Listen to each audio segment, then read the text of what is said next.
Okay, I said a boy who thinks he's a girl. That's the usual phraseology I use. Not playing. I usually say a boy who thinks he's a girl or a girl who thinks he's a boy, which is technically what we're talking about here. As far as the actual psychological issues at play, it used to be called gender dysphoria or gender identity disorder. Now they call it gender dysphoria. The idea that sex or gender are malleable is not true. That you are not the sex to which you claim to be. You're still a human being, and you're a human being with an issue that I wish you Godspeed in dealing with in whatever way you see fit. But if you are going to dictate to me that I'm supposed to pretend that men are women and women are men, no. That the Boy Scouts have a standard. You must be a biological boy to be a Boy Scout. You have to be a boy to be a Boy Scout. Where's that written, though? Okay. In the name Boy Scouts. For all of human history, boy meant boy and girl meant girl. Boy did not mean girl. People are breaking those things like culture.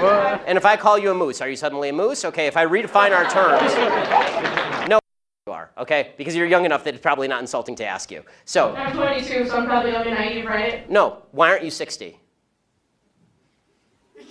Why aren't you 60? Because it...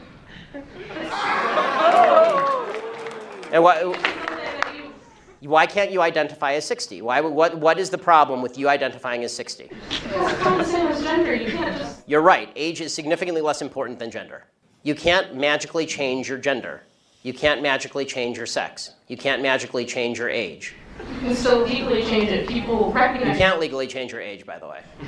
Obviously. You can change your name, you can change your sex, you can change your identity. Just because you can do things legally doesn't mean that they are correct biologically. You could do lots of things in the past that were incorrect biologically and correct legally. For a long period of time in the United States, sterilization of the mentally ill took place. That didn't make it okay. Skinner versus Oklahoma. Justice Oliver Wendell Holmes wrote the decision. Right. I still don't understand how you... Honest to God. Okay, guys, I'm sorry. I have to explain to you how semantics work. Like, really, I think this is important now. Okay.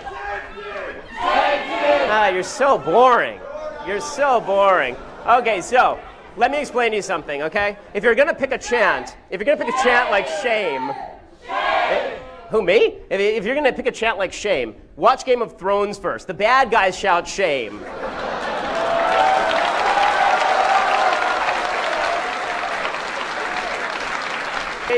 You're not changing anybody's mind. All you're showing everybody is that your collective IQ, if it were channeled into electricity, might be able to toast a piece of bread lightly.